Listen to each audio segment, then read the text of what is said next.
ज़मीन एक खूबसूरत सियारा जिसके बारे में हम ये सोचना पसंद करते हैं कि यह हमेशा रहेगा, लेकिन क्या हो अगर ऐसा ना हो तो aliens, viruses, nuclear weapons, black hole और यहाँ तक कि सूरज भी ज़मीन को तबाह कर सकता है।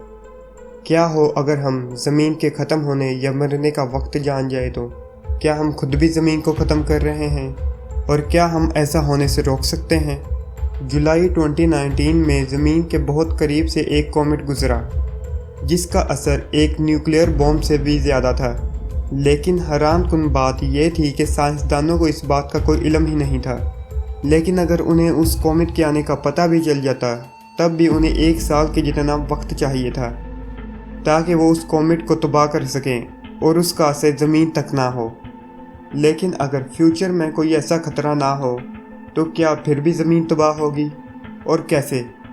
अगले 100 साल बाद ज़मीन पर दर्जा हरारत 6 डिग्री सेंटीग्रेड ज़्यादा हो जाएगा, जो कि सुनने में ज़्यादा नहीं लगता, लेकिन जंगलात में आग लगाने, समुद्री तूफ़ान, पानी की कमी और खुश्क साली की वजह से खुराक की किल्लत पैदा करने के लिए ये काफ़ी है।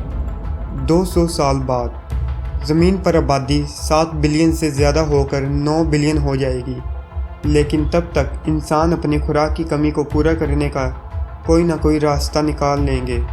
300 साल बाद ज़मीन पर मौजूद एनर्जी के तमाम वसाइल कम पड़ जाएंगे, क्योंकि तब तक हम एनर्जी के तमाम वसाइल को यूज़ कर चुके होंगे और एनर्जी की कमी को पूरा करने के लिए हमें सूरज और खलाई एनर्जी को इस्तेमाल में लाना पड़ेगा। और 1 लाख साल के बाद गैलेक्सी में मौजूद सबसे बड़े सितारे कैनिस मेजोरिस के फटने की वजह से ज़मीन पर आग की बारिश होगी और ज़मीन पर मौजूद हर जानदार चीज़ ख़त्म हो जाएगी।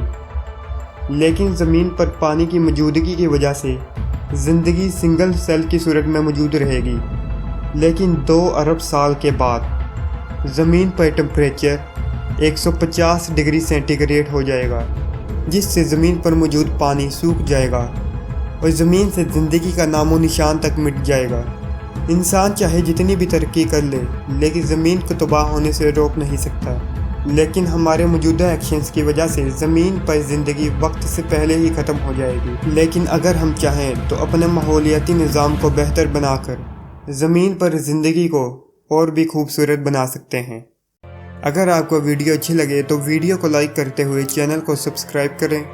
मैं मिलूँगा जल्दी आपको एक नई वीडियो के साथ। तब तक के लिए गुड बाय।